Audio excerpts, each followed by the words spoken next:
Salut les amis, c'est Samuel, j'espère que vous allez bien. On se retrouve aujourd'hui pour une nouvelle vidéo du Hot Toys et ce n'est pas une nouveauté. Donc ça va être plutôt une review rétro d'une ancienne figurine, mais une figurine qui aujourd'hui est devenue vraiment un Graal au niveau des collectionneurs de Marvel.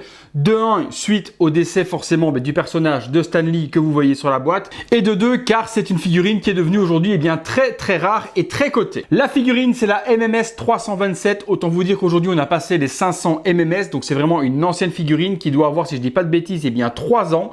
Figurine donc du personnage de Stan Lee, donc créateur d'énormément de personnages de l'univers Marvel. La boîte représente justement le personnage crayonné. On a le nom Stan Lee, le petit personnage en noir et blanc qui se trouve juste ici. La signature également, c'est une figurine au 1/6 Movie Masterpiece. Sur le côté, on retrouve bien un fond bleu avec l'écriture en jaune de Stan Lee.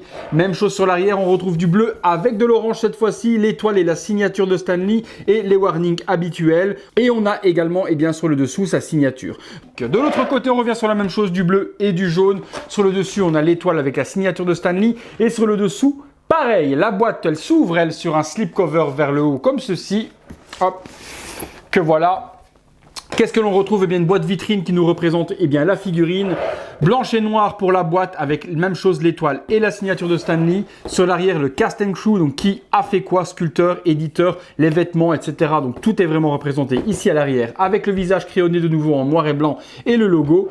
Et puis rien d'autre de particulier. On passe tout de suite au contenu.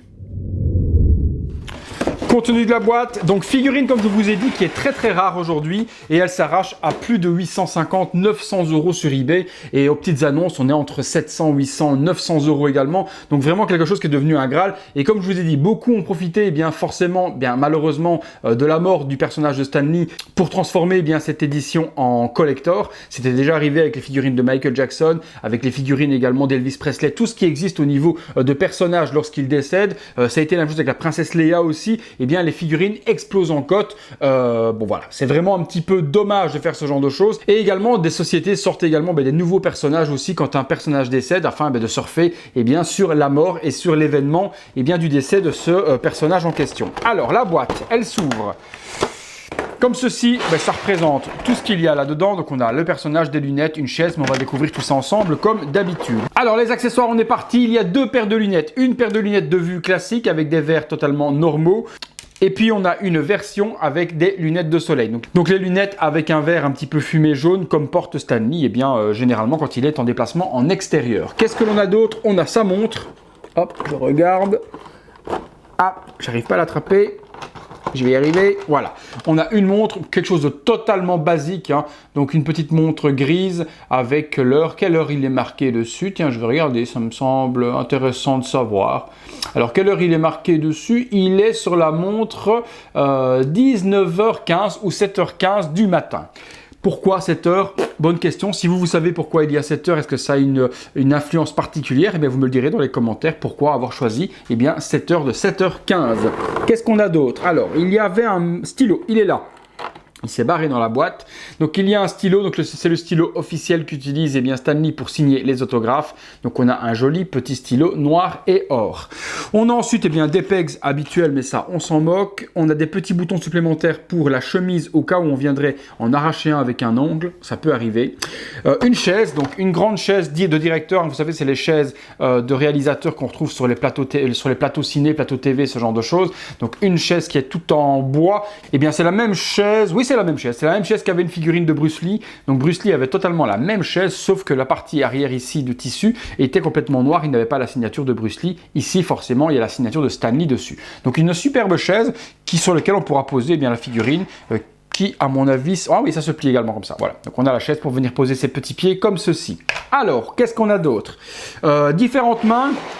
Donc des mains qui sont par contre super bien texturées, vraiment des vieilles mains avec plein de rides dessus, les veines qui ressortent, l'alliance également de Stan Lee à sa main. Donc vraiment les mains sont hyper bien gérées parce qu'on aurait pu penser qu'il fasse des mains classiques, mais on a vraiment des belles vieilles mains. 1, 2, 3, 4, 5, 6, 7 mains au total. Il y a même les mains spéciales Spider-Man puisque forcément c'est le créateur de Spider-Man et le dessinateur de Spider-Man. Donc on a ces fameuses mains cracheurs de toile sur la figurine de Stan Lee. Donc ça c'est juste génial. On a également un socle classique, donc ça c'est très bien. En plus plus d'avoir la chaise, si vous voulez exposer Stan Lee dessus, vous avez également le socle sur lequel il n'y a pas spécialement de visuel, mais uniquement sa signature et son autographe qui est représenté dessus avec la petite plaque devant de Stan Lee. La figurine, on est parti dessus justement, je la sors. Justement, sur la figurine, il y a donc bien les mains Spider-Man dont je vous parle. Je passe au niveau des vêtements. On a les sneakers, donc c'est des sneakers New Balance. Il y a le logo de New Balance dessus, donc c'est très fort d'avoir mis le logo officiel des sneakers qu'il porte. Petit pantalon brun, totalement classique, jolie ceinture, chemise blanche plutôt beige, ocre sur le dessus comme il porte, sa petite veste. Ouais, non, il est vraiment génial. Franchement, super top. Il a les deux bagues aux deux mains. Le visage, alors... il est somptueux le visage, franchement il est somptueux. Son petit sourire qu'on connaît, le petit sourire qu'il porte, petite moustache, les cheveux sont hyper bien gérés, toutes les rides de vieillesse sont hyper bien représentées. C'est une figurine qui a quelques années, vous voyez dans le visuel juste à côté, que le sculpte était déjà très bon, malgré qu'elle a 3 ans. Donc franchement, Hot Toys s'est amélioré d'année en année, mais là c'était déjà du très haut niveau à cette époque-là. Franchement elle est top. Nickel. On pourra mettre les lunettes forcément. Alors, ce qui m'intéresse également, c'est de voir par contre... Ah oui, donc nickel. Donc, si on retire, la chemise, est-ce qu'elle est manche courte, est-ce qu'elle est manche longue? Il y a une chose que je veux voir. Donc la chemise est manche longue, mais par contre, si vous remontez la manche, les avant-bras jusqu'au coude sont vraiment très fins, vraiment des petits bras de petits vieux, avec également une superbe texture dessus, les veines apparentes et autres. Donc ils ont été à pousser le vis quand même jusqu'au coude au niveau du détail de la texture de l'avant-bras. Donc ça, franchement, chapeau Hot Toys. Écoutez, je vais assembler tout ça et je vous montre ça. Voilà les amis, première petite pause, je l'ai mis classique, donc avec par contre les mains Spider-Man, donc les mains cracheurs de toile, forcément pour faire petit clin d'œil à Spider-Man. Je lui ai mis les lunettes de soleil, donc petite pause classique debout, mais que beaucoup peuvent faire parce que forcément c'est un superbe bel hommage à Stan Lee et forcément à Spider-Man avec ses doigts de cette manière. Donc je trouve vraiment ça génial. Deuxième possibilité, on va le mettre sur la chaise. Voilà, deuxième petite pause, tout aussi simple, et cette fois-ci sur la chaise de réalisateur, en train de pointer du doigt. Voilà, pose super simple, mais bon, efficace également. Donc on peut faire pas mal de choses. Après, ce qui peut être cool également, c'est de l'exposer à côté d'un Spider-Man, tous les deux en train de faire le cracheur de toile ou ce genre de choses pour faire le petit clin d'œil. Je pense que ça peut être quelque chose de super cool. En tout cas, elle est vraiment hyper bien réussie. Simple à ma foi au niveau du contenu, vous avez vu, il n'y a pas énormément de choses. Mais bon, c'est un personnage emblématique et je pense que c'est un personnage que beaucoup voudront dans leur collection. Comme je vous l'ai dit, malheureusement, elle est vraiment inaccessible au niveau du prix. Mais par contre, j'ai une alternative et je vais vous en parler tout de suite. On passe sur la conclusion. Voilà les amis, conclusion sur cette figurine de Stan Lee chez Hot Toys. Comme je vous ai dit, c'est une petite merveille, une petite pépite à avoir. Forcément, c'est un personnage emblématique. Le créateur d'énormément de personnages de Marvel, c'est un personnage à avoir dans sa collection au milieu des Avengers ou ce genre de choses. Comme je vous l'ai dit, par contre, au niveau du prix, elle est devenue vraiment intouchable. Elle s'arrache à plus de 800 € actuellement et elle se vend à ce prix-là. C'est ça qui est le pire encore, c'est vraiment qu'elle se vend à ce prix-là. Sachez qu'il y a une alternative beaucoup moins onéreuse qui sort ce mois-ci. Donc courant septembre, vous aurez la review de la figurine Hot Toys. Je vous mets un petit visuel juste là devant de la boîte de Stan Lee. Donc cette figurine sort courant novembre. Elle est malheureusement sans licence. Donc pour ceux qui ont horreur des figurines sans licence, il faudra passer son chemin et prendre une Stan Lee comme celle-ci. Mais si vous voulez donc une Stan Lee en version casual, donc en version vêtements civils, il y a cette version qui arrive. Elle est aux alentours de 150 $. Donc elle n'est pas très chère. Je pense aux alentours entre 150 et 200 $. Vous pouvez la trouver facilement. Je vous en ferai la review de toute façon incessamment sous peu. Elle doit sortir cette semaine-ci à Hong Kong. Donc je devrais la recevoir dans les 15 jours à venir.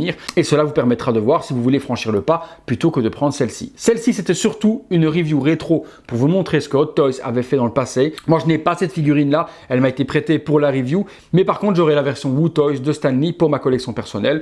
Et je trouve qu'elle fait largement le boulot, surtout niveau rapport qualité-prix. Si celle-là vous intéresse tout de même et que vous êtes un fan et que vous avez les moyens de vous l'offrir, dans la description de la vidéo, je vous mettrai le lien pour vous la procurer. Voilà les amis, je vous laisse en place avec le visuel. Si la vidéo vous a plu comme d'hab, vous me lâchez un gros like, vous vous abonnez si ce n'est pas encore fait. Juste à la fin de la vidéo, il y a le logo qui apparaît ou sinon vous avez le logo juste là dans le coin et vous pouvez vous abonner. Vous savez que c'est très important pour la chaîne. Et puis également, si vous avez un petit peu de temps, vous pouvez aller sur YouTube et regarder quelques vidéos publicitaires afin de sponsoriser la chaîne totalement gratuitement. Place au visuel de cette figurine et on se retrouve très bientôt pour une prochaine vidéo. Allez, salut!